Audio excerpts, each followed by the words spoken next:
Queridos amigos e alunos, vamos lá para mais uma aula. E a nossa aula de hoje tem como tema a toxicologia forense.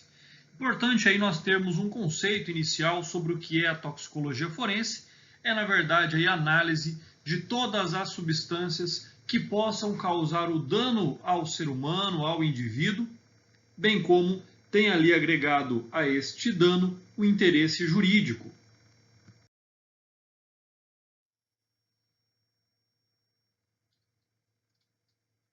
Nas nossas considerações preliminares, nós vamos então abordar alguns temas, né? E neste início aí, eu já trago aqui como bibliografia para estudo indicada, né, o livro que se chama A Ilusão das Drogas, né, um estudo sobre a maconha, o LSD e as anfetaminas, do Ivan Smith. Né? É um livro bastante interessante. E trago também o Manual de Medicina Legal do Delton Cross e do Delton Cross Jr. Nessa análise, então, sobre esses dois livros, nós temos, né, inicialmente aí que comentar sobre a ilusão das drogas, né? O porquê as pessoas de fato usam drogas. Este não é um evento novo, não é uma situação a qual a humanidade conhece há pouco tempo. Na verdade, a utilização de drogas, a utilização de substâncias que geram efeitos, né, de alteração do estado do ser humano, seja o estado físico, o seu estado de saúde ou o seu estado psicológico, ele remonta à própria antiguidade da sociedade. Então, esse é um aspecto bastante importante também. Né? Quando se começa a estudar, percebe-se que os povos antigos praticavam muitos rituais que estavam ali diretamente ligados ao uso de drogas. Né? Então, essa é uma questão bastante importante também que nós devemos considerar, a qual essas substâncias elas eram utilizadas também em rituais religiosos. Né? Então isso é uma questão bastante importante aí que nós devemos abordar nesse início, nessa nossa análise quanto à toxicologia forense. Quanto ao estudo do nosso tema, é fundamental que nós ressaltemos aí algumas características que mudaram a humanidade. Então, na verdade, muitos sociólogos chegam a dizer que a década de 60 revolucionou todas as coisas em nosso mundo. Durante esse período, vieram à cena alguns fenômenos que se encarregaram de transformar tudo, como, por exemplo, a música moderna com seus sons alucinantes, o aparecimento da minissaia que praticamente desnudou a mulher, a pílula anticoncepcional com suas implicações morais, os hippies com a sua nova cultura e consequente recrudescimento ao uso de drogas e entorpecentes. De tal fato, a geração do pós-guerra, especialmente na parte ocidental do mundo, tendo perdido de vista toda a sua escala de valores, pôs-se a procurar novos valores que substituíssem aqueles que consideravam arcaicos ou abrigados na mente de alguém já do passado, né? E que já tinha também passado aí dos seus 30 anos de idade. Esses novos valores, a par de uma necessidade mística interior que lhes justificasse as atitudes, fizeram de milhões de jovens pretensos arautos de uma nova era que raiava para todo o mundo. Música, sexo e drogas passaram a ser os elementos básicos da sua conduta, sobre os quais procuraram edificar uma nova concepção existente e existencial.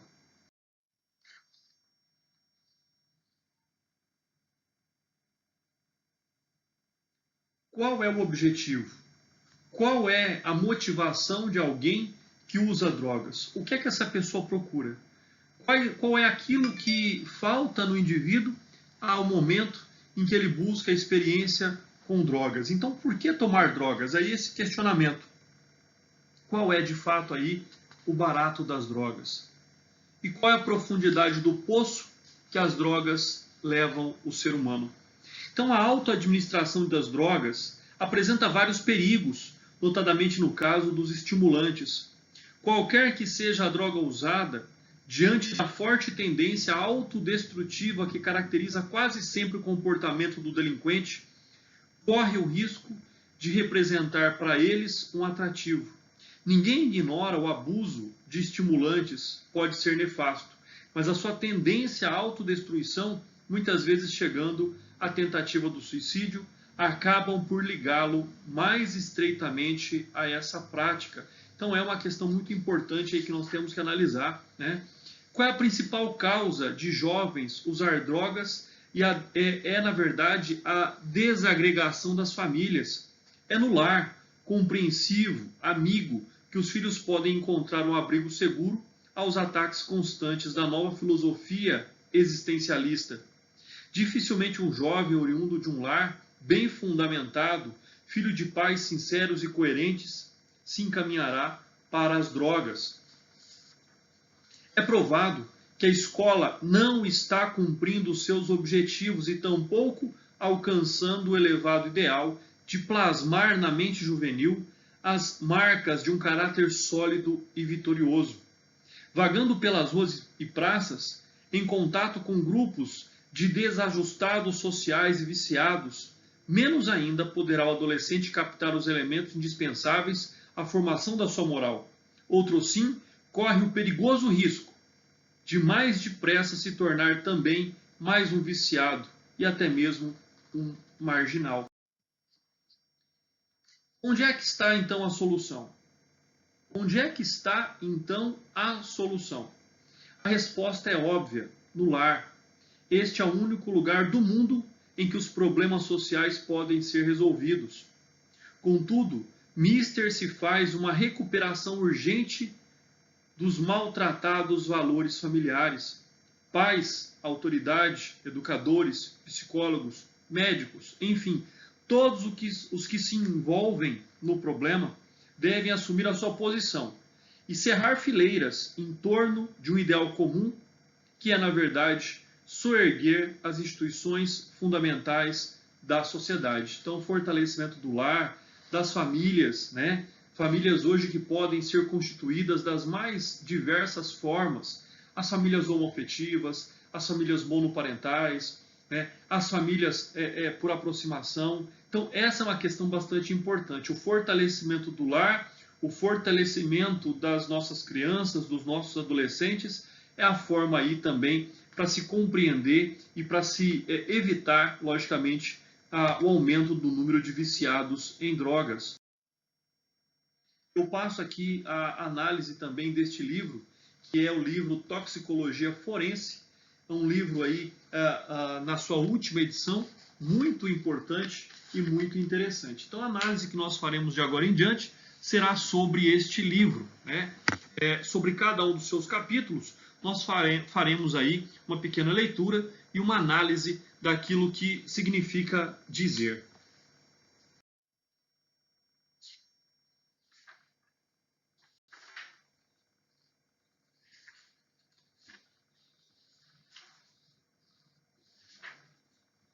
Introdução à toxicologia forense e contexto histórico, né? Como dito agora há pouco, a utilização de substâncias tóxicas pelo ser humano remonta à sua própria existência. Esse é um fato bastante importante aí que agrega valor ao nosso estudo. A toxicologia forense é definida como uma aplicação da toxicologia para os propósitos da lei. A toxicologia forense é a identificação de substâncias que poderiam estar envolvidas em mortes ou prejuízo à saúde, né, de indivíduos, ou ser a causa de danos à propriedade e ao ambiente. Frente, então, à toxicologia forense no seu contexto histórico, é importante que nós possamos compreender que somente no século XIX a toxicologia forense emergiria como uma ciência. E aí, então, naquele momento, em 1814, Orfila, considerado como o pai da toxicologia moderna, publicou o livro Traité de Potions, a primeira abordagem sistemática do estudo de substâncias químicas e seus efeitos nocivos. Stas, né, referindo-se a Jean Servias Stas, por sua vez, foi o primeiro a identificar e isolar a nicotina de tecidos de uma vítima, num caso de envenenamento ocorrido em 1850, conferindo então aspectos de química analítica à toxicologia forense. A compreensão, então, de que a toxicologia forense tem aí uma ampla atuação nos interesses jurídicos por todos os fatos que pendem sobre o ser humano em questões, né, de envenenamento, de causas que podem levar à morte, a nós também aqui devemos complementar esse conceito pelos fundamentos da toxicodinâmica. Ou seja, o que é que significa isso? A toxicologia se baseia no paradigma de Paracelsus, de 1493 até 1541, de que toda substância química pode causar algum efeito tóxico à saúde e de que a diferença entre o agente terapêutico e o agente tóxico está na magnitude da sua exposição, ou seja, a quantidade da sua dose. Dessa forma, fica implícito que para qualquer efeito ocorrerá e é necessária exposição à substância química. Por outro lado, nós podemos dizer aqui e afirmar que o risco zero só é possível apenas quando não existir exposição à substância química, pois, caso ocorra, sempre poderá ocasionar algum efeito tóxico, segundo a intensidade da exposição. Então percebam que não existe risco zero havendo qualquer tipo de contato, de exposição do indivíduo ao agente tóxico, ao agente nocivo.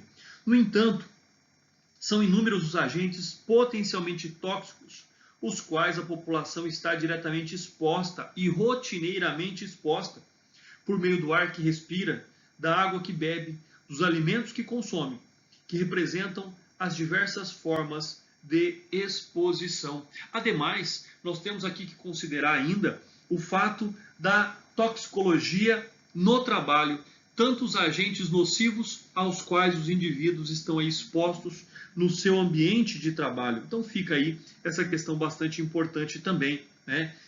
Desse modo, a toxicologia e a toxicidade dos produtos ocorre em razão da propriedade potencial de uma determinada substância química de promover a injúria às estruturas biológicas em consequência da sua introdução e distribuição e interação com o organismo. Então, esses efeitos tóxicos, eles são geralmente proporcionais à concentração do agente tóxico, ou seja, a dose efetiva deste no sítio molecular da ação. O agente tóxico em questão pode ser uma substância química inicial ou seu metabólico gerado após um processo, né, de biotransformação.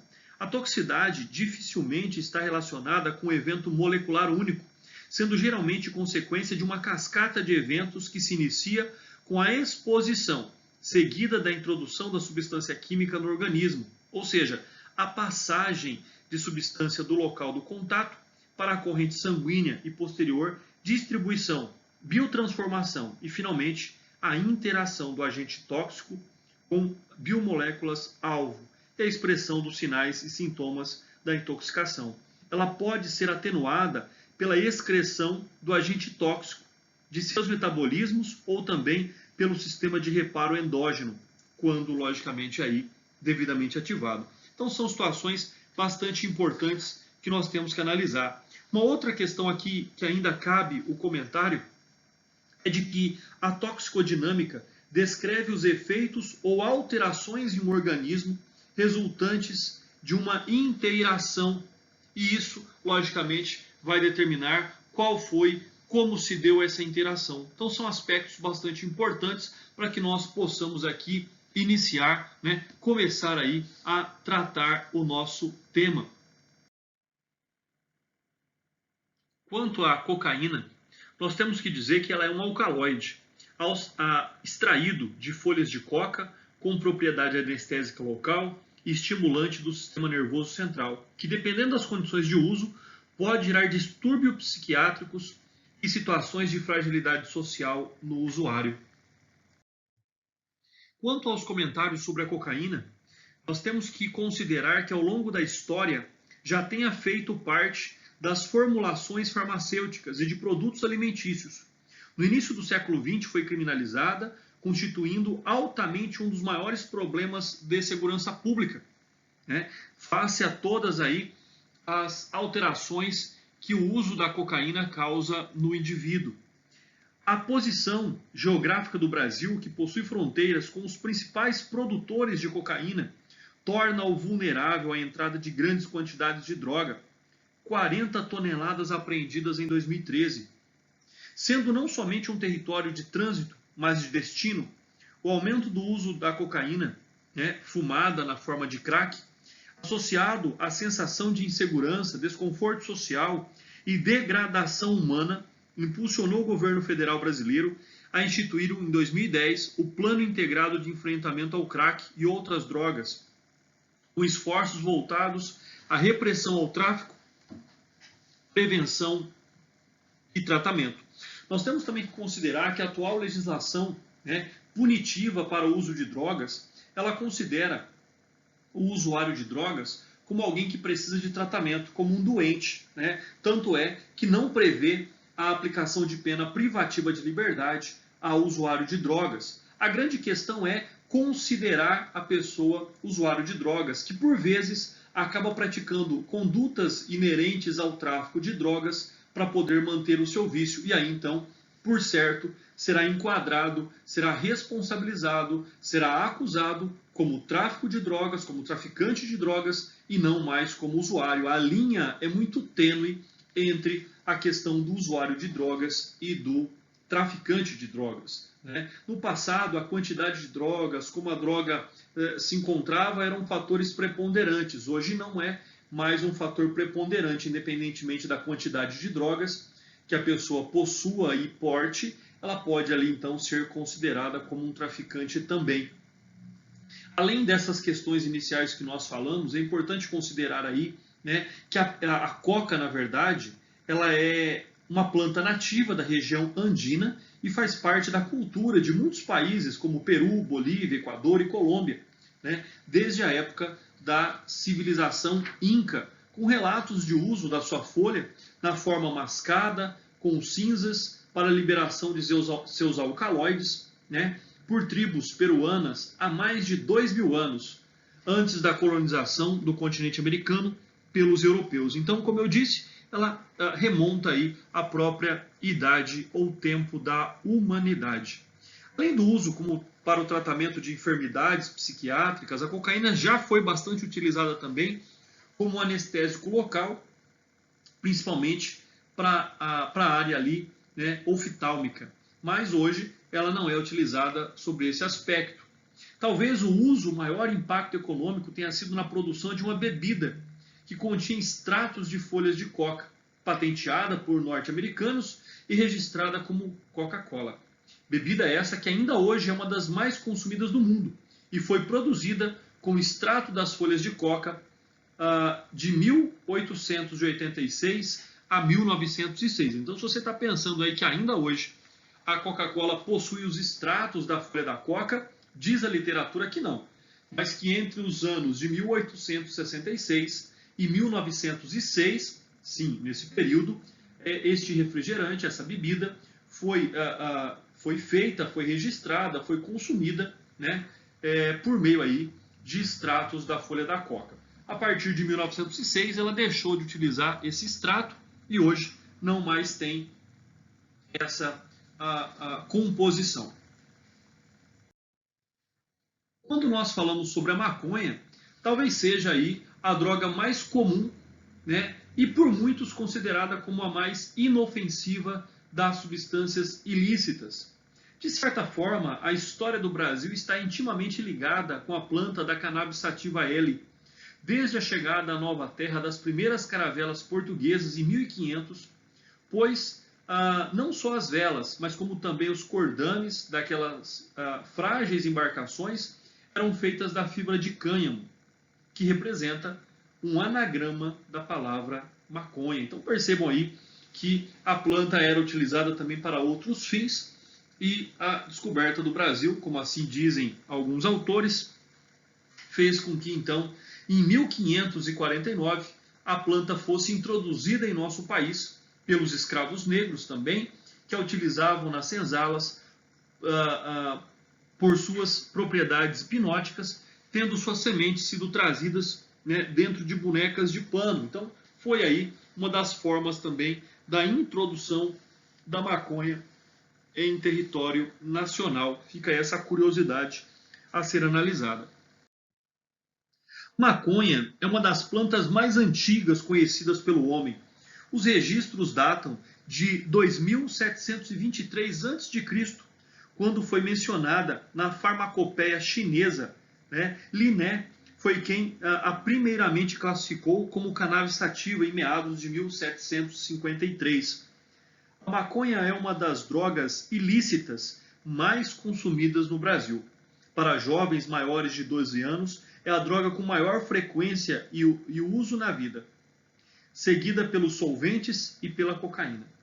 O uso de álcool, produtos de tabaco e outras drogas é um fenômeno mundial que tem transcendência à categoria de problema de saúde.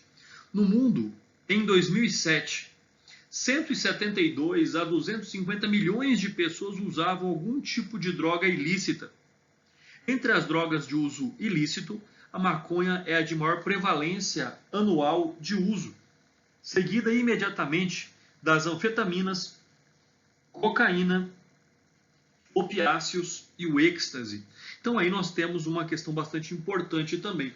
Quando nós falamos logicamente da maconha, nós temos que considerar que a farmacologia de muitos desses canabidioides ainda é desconhecida. Mas a sua principal substância psicoativa, o THC, foi isolada em 1964, né, e ainda tem sido objeto de muitos estudos.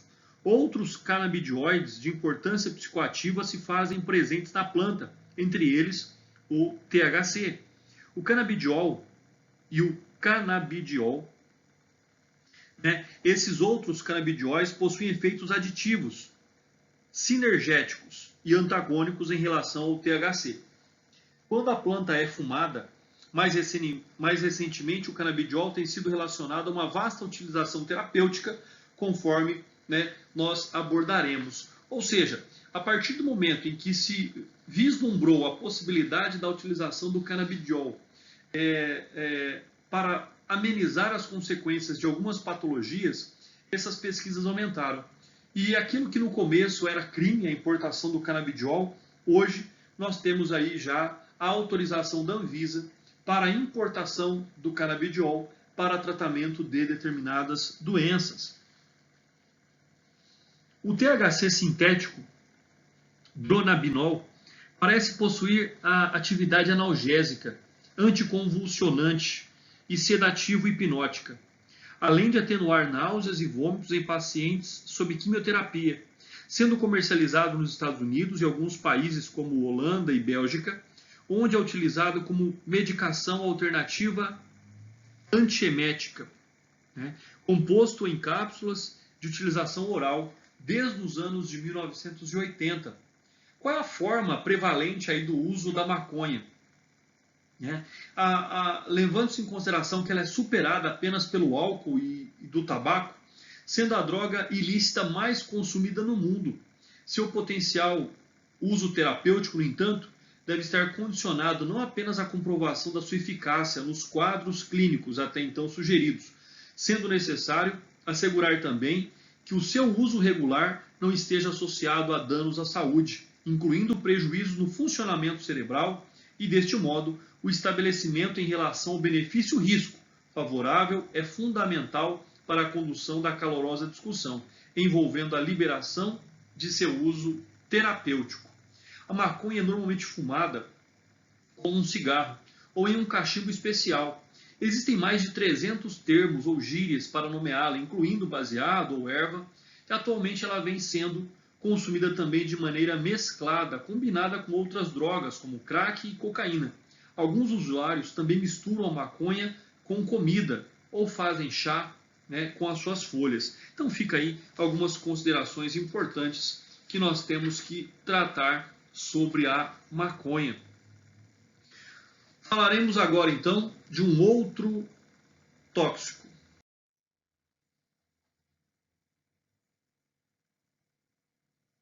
Benzilpiperazina ou outras substâncias psicoativas derivadas do composto químico da piperazina. Então é importante aí que nós façamos algumas considerações também, né, como por aquela substância que é conhecida como BZP. Né? A BZP, como antidepressivo, foi explorado na década de 70 porém rejeitado tão logo foi identificada a similaridade deste composto com as anfetaminas, bem como o potencial risco de abuso dessa droga. Quanto aos comentários sobre o BZP, nós podemos dizer que ele é consumido em cápsulas ou comprimidos, cada um contendo níveis desse composto variando de 50 a 200 miligramas.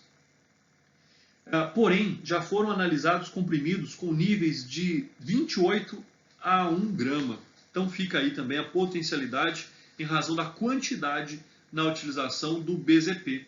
Os usuários relatam que os efeitos surgem após 2 horas da ingestão dos comprimidos, durando em torno de 4 a 8 horas, ainda que a BZP possa ser identificada no sangue até 30 horas após a ingestão.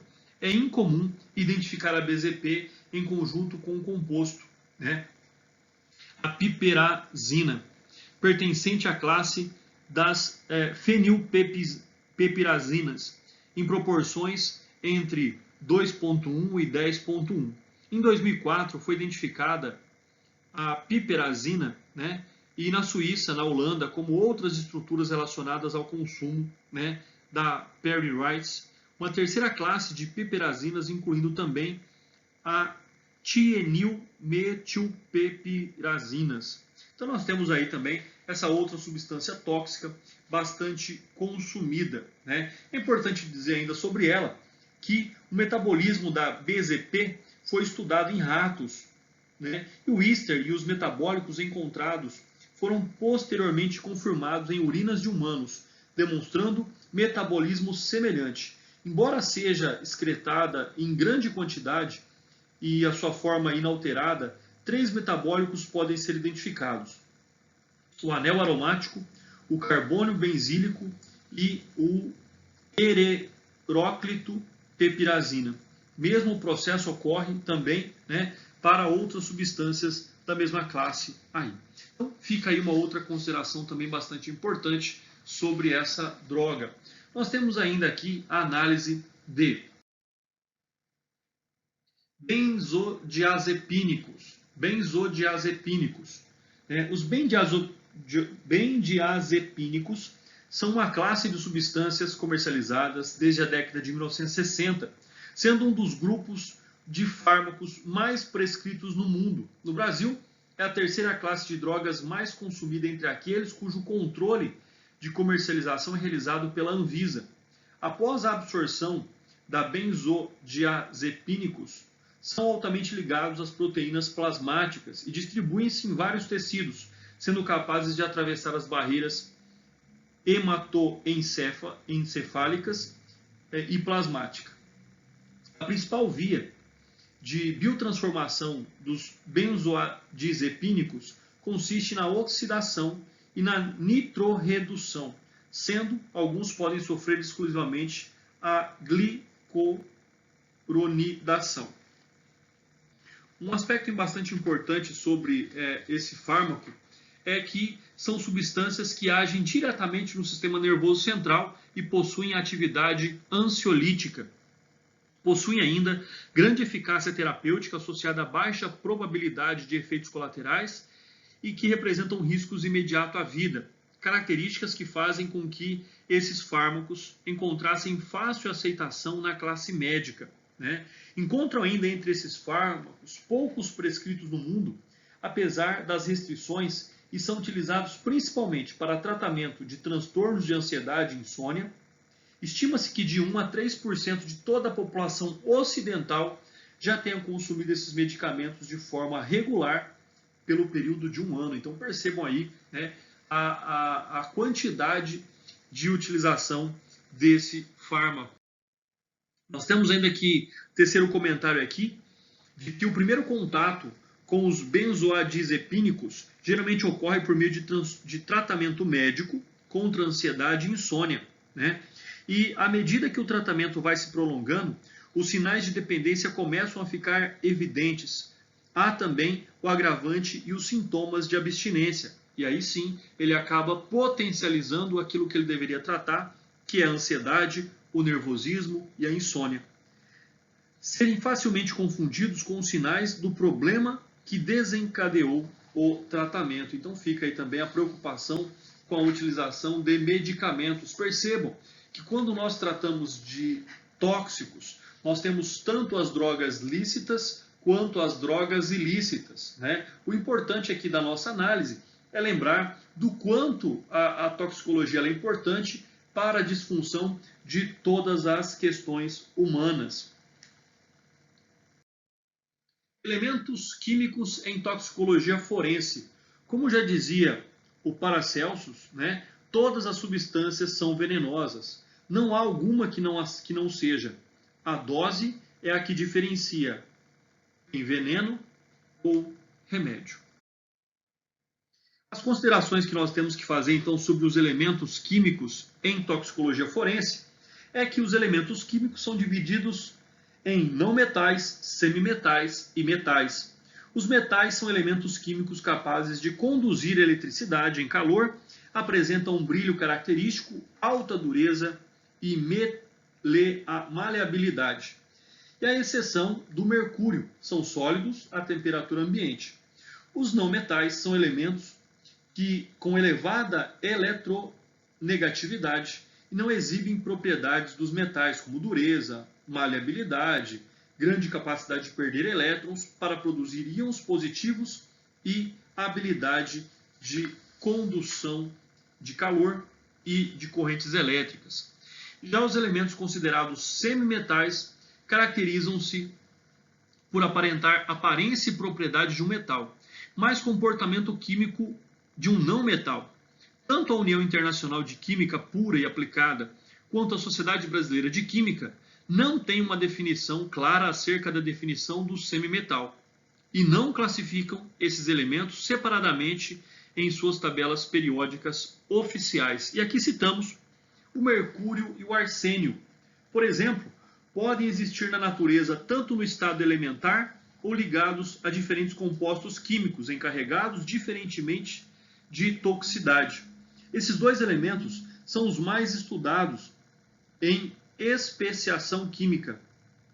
Quanto ao mercúrio, as espécies mais comuns é o mercúrio inorgânico, metilmercúrio ou mercúrio puro. Os mais de 100 elementos químicos existentes podem estar naturalmente no ambiente ou serem introduzidos intencionalmente, se considerarmos sua diferença nas formas químicas, nas suas espécies. E isso faz com que, então, nós tenhamos uma compreensão bastante importante também de que a natureza está aí também absorvida dessas substâncias químicas, né, conforme aqui a nossa análise. Com relação a uma análise toxicológica sistemática, nós temos que dizer que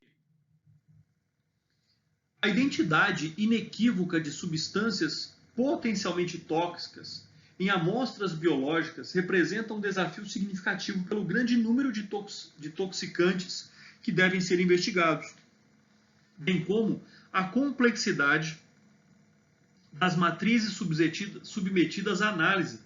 E esse problema pode ser abordado por meio da análise toxicológica sistemática, a ATS, definida como a busca químico-analítica lógica em uma dada amostra de teste por uma substância potencialmente tóxica, cuja presença não é suspeitada e cuja identidade é desconhecida. Então, essa análise toxicológica sistemática, ela tem por fim a identificação de determinadas substâncias que, associadas a outras, podem gerar uma dificuldade maior na sua identificação.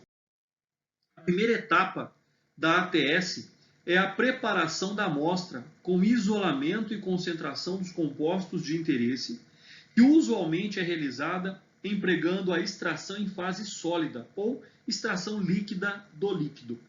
A segunda etapa consiste na diferenciação e detecção dos compostos presentes na amostra, a qual normalmente é realizada por métodos cromatográficos, tais como a cromatografia em camada delgada, cromatografia a gás, cromatografia líquida de alta eficiência, com diferentes métodos de detecção. Então, dessa forma, são preferidos os métodos instrumentais associados e detectores multidimensionais, tais como os seletivos de massa de CG, de GC, e os arranjos de diodos de seletivos de massa sequenciais, o HPLC. A última etapa da ATS é a identificação das substâncias detectadas, que a baseia na comparação dos resultados analíticos com bancos de dados de referência, com ganhos significativos na capacidade da identificação da substância,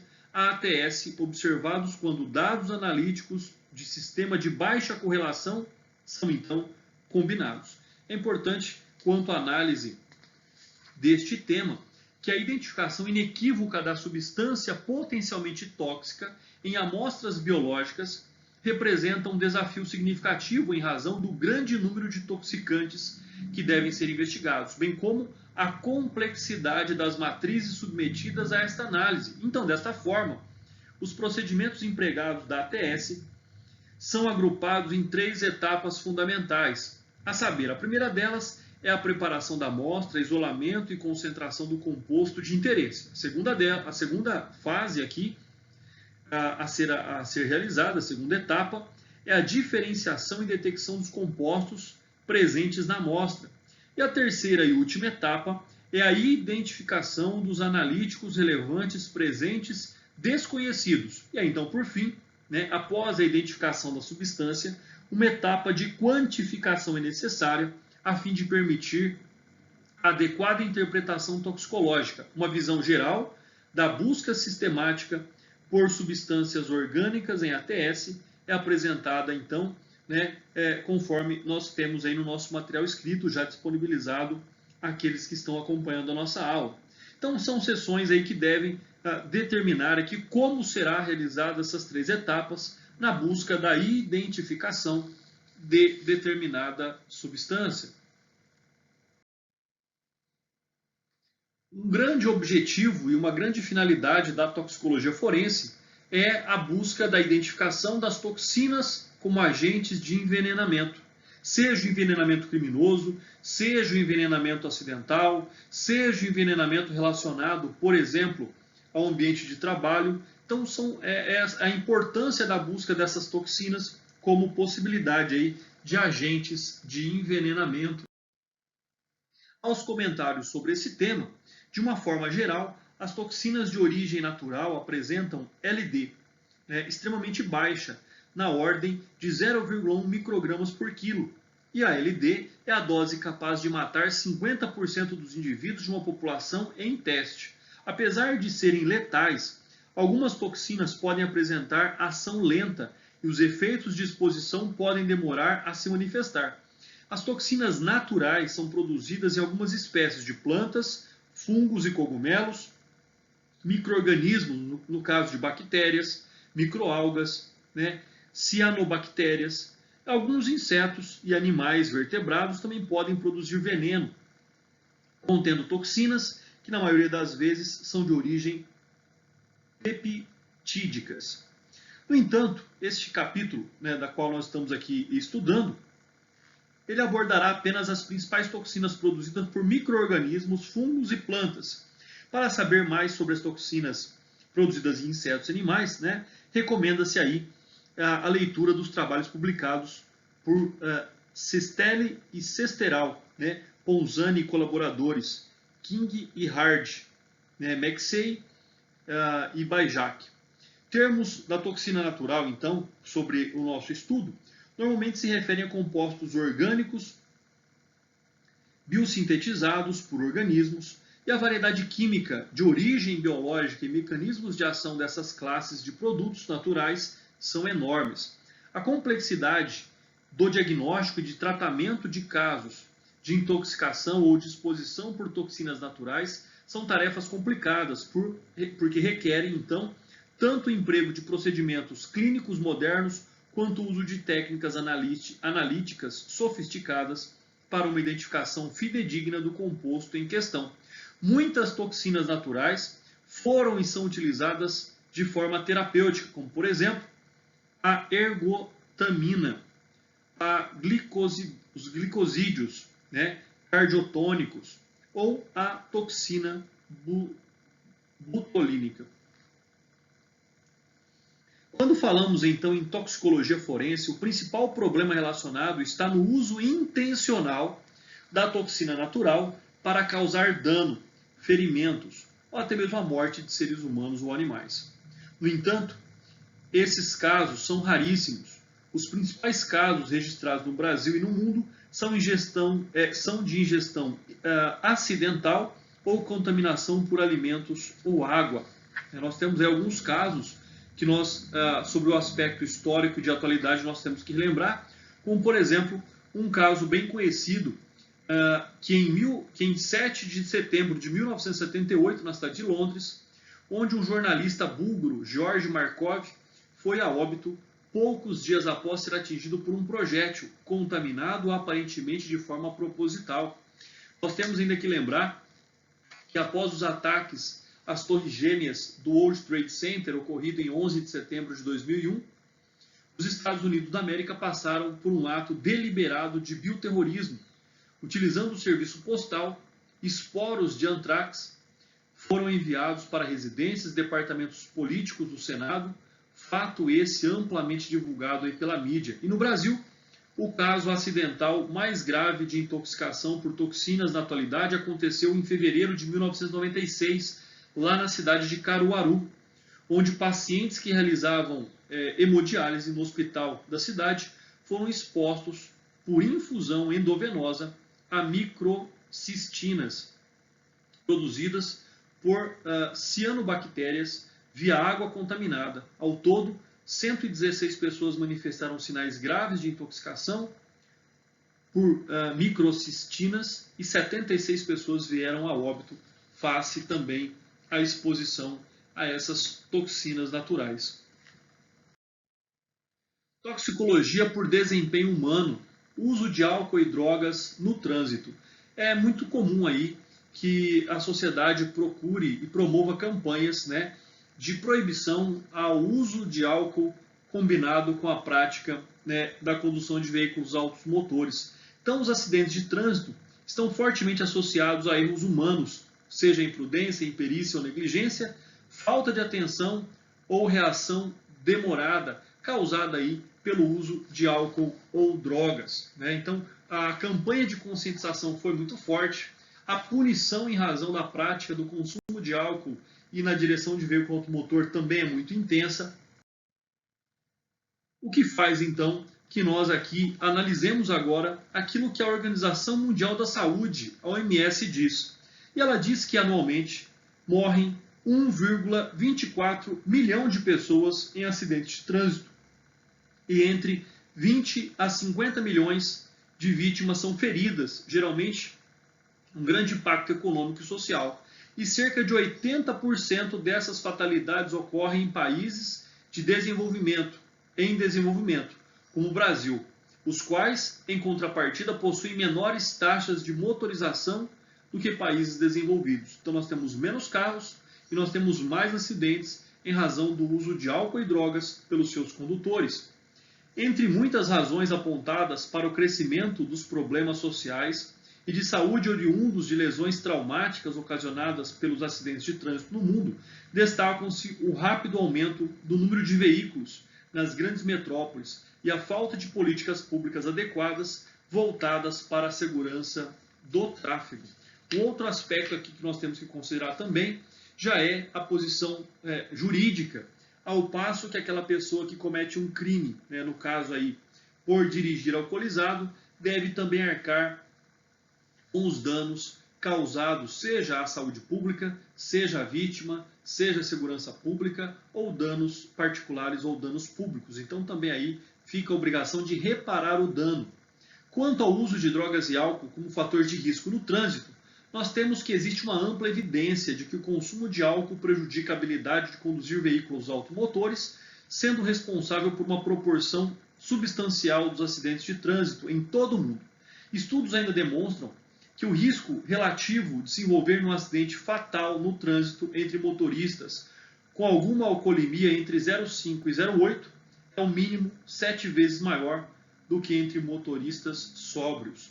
Existem ainda robustas evidências de que a presença de maior concentração de THC, como nós já vimos lá substância da maconha, em motoristas acaba por aumentar o risco de acidente de trânsito também. A cocaína, os alcaloides extraídos da folha da coca, pode também ocasionar uma pequena quantidade aí de acidentes, né? Lembrando que parte dos acidentes que são gerados pela utilização da cocaína, tanto são utilizados por pessoas que não utilizam seus veículos para o trabalho, como, por exemplo, no caso de motoristas, né, que além de utilizarem medicamentos para que eles possam se manter acordados por mais tempo, mas também agora passam a utilizar a cocaína para poderem dirigir por mais tempo sem ter aquela sensação de sono, né? O que é uma grande falha, o que é um grande problema também. E aí, logicamente, que toda a população sofre, toda a sociedade sofre, a saúde pública sofre pela quantidade de pessoas que são lesionadas, que morrem, né? E que perdem a sua capacidade laboral face a um dano à sua estrutura física pela ocasional prática aí de um crime de trânsito que foi gerado pela utilização de álcool e drogas na condução de veículos automotores. Uma questão bastante interessante também na análise da toxicologia forense, está diretamente ligada à medicina desportiva, é a questão do doping no esporte, né? Ou seja, a luta contra o doping no esporte é um desafio continuamente enfrentado por governos, autoridades desportivas, laboratórios, técnicos e atletas que desejam contribuir para a concorrência justa, saudável e legal. E aí então também a importância do médico, né, especialista na medicina desportiva, que pode de forma direta, positiva ou negativamente contribuir para a prática do doping no esporte. O uso e o abuso de drogas fazem parte da história do esporte.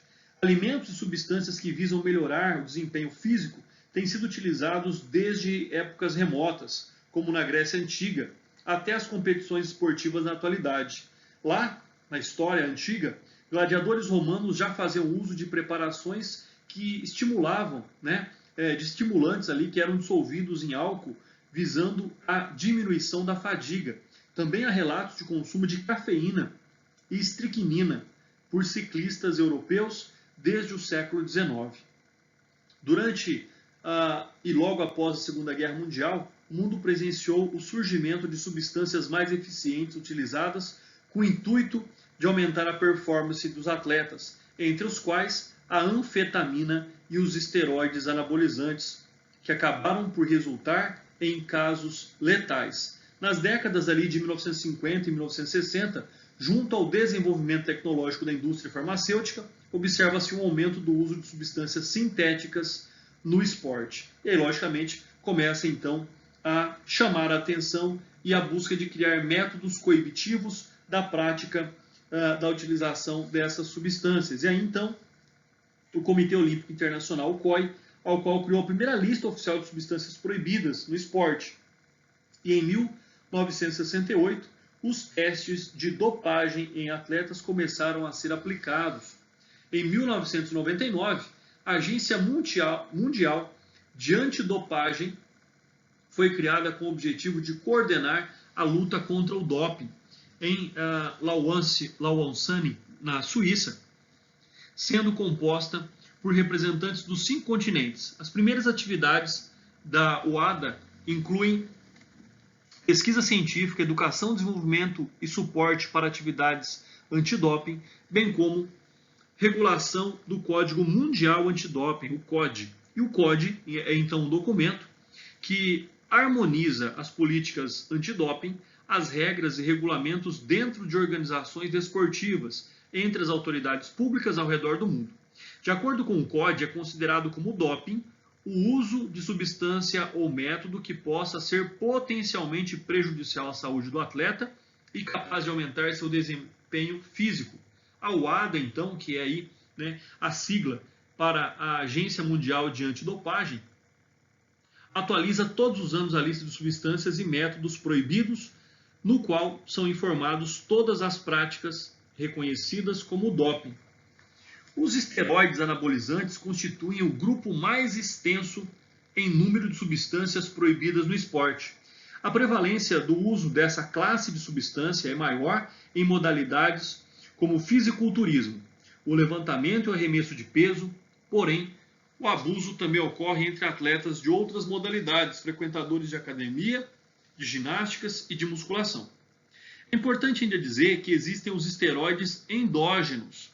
São aqueles que ocorrem naturalmente no ser humano. Alguns dos esteroides endógenos, proibidos pela UADA, são o deidroediandrosterona, dihidrotestosterona e a testosterona, bem como seus isômeros e seus produtos de biotransformação.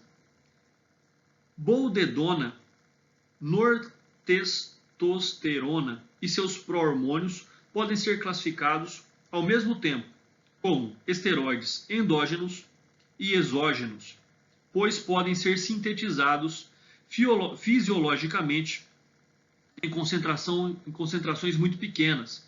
A testosterona é a substância com maior potencial de abuso e desde 1996, nos Estados Unidos, os chamados pró-hormônios de testosterona ou da 19-nortestosterona já eram disponíveis na forma de suplementos nutricionais esportivos.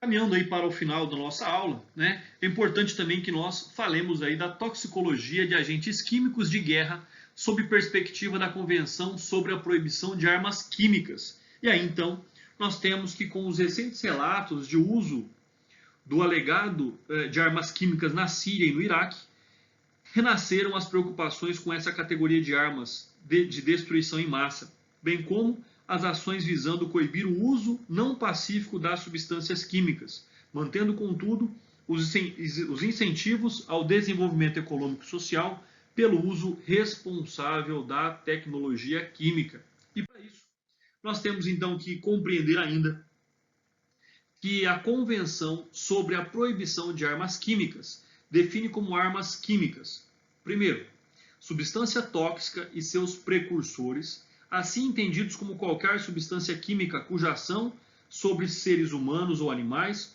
bem como os reagentes que possam dar origem a essas substâncias, munições ou outros dispositivos especialmente projetados para causar morte ou lesão por meio das propriedades tóxicas das substâncias químicas. E por último, qualquer equipamento que possa ser utilizado com o objetivo descritos aí na letra A e B. Então, qualquer substância que possa ser utilizada como arma química, aí então ela tem a repressão mundial pela sua utilização.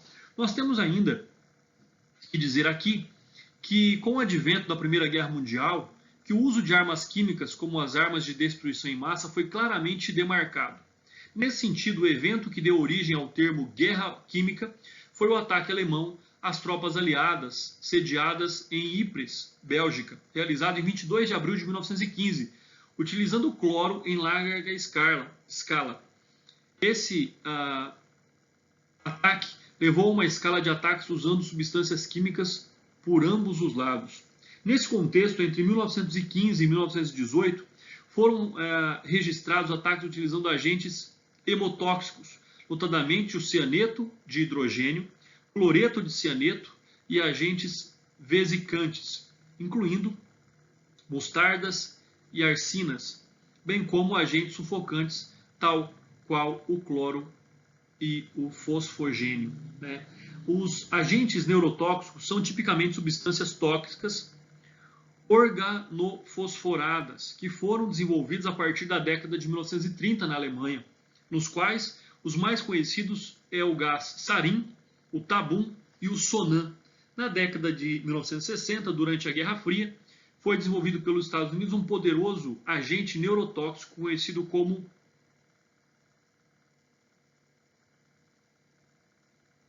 como 5-10. China e União Soviética também desenvolveram versões próprias desses agentes químicos. Contudo, tanto durante a Segunda Guerra Mundial quanto em conflitos da época chamada Guerra Fria, na segunda metade do século XX, não foi registrado o uso em larga escala de agentes químicos, tendo em vista que poderia levar a retaliação severa ao lado do adversário, incluindo o uso de artefatos nucleares. E a partir do final da década de 1940, foi apenas como uma eclosão do conflito Irã-Iraque que tais armas vieram a ser utilizadas para causar baixas maciças novamente. E aí fica então as nossas considerações sobre a toxicologia forense aplicada e compreendida sobre os agentes químicos utilizados aí em guerras, sobre a perspectiva da Convenção sobre a Proibição de Armas Químicas. Um forte abraço a todos, até o nosso próximo encontro e bons estudos.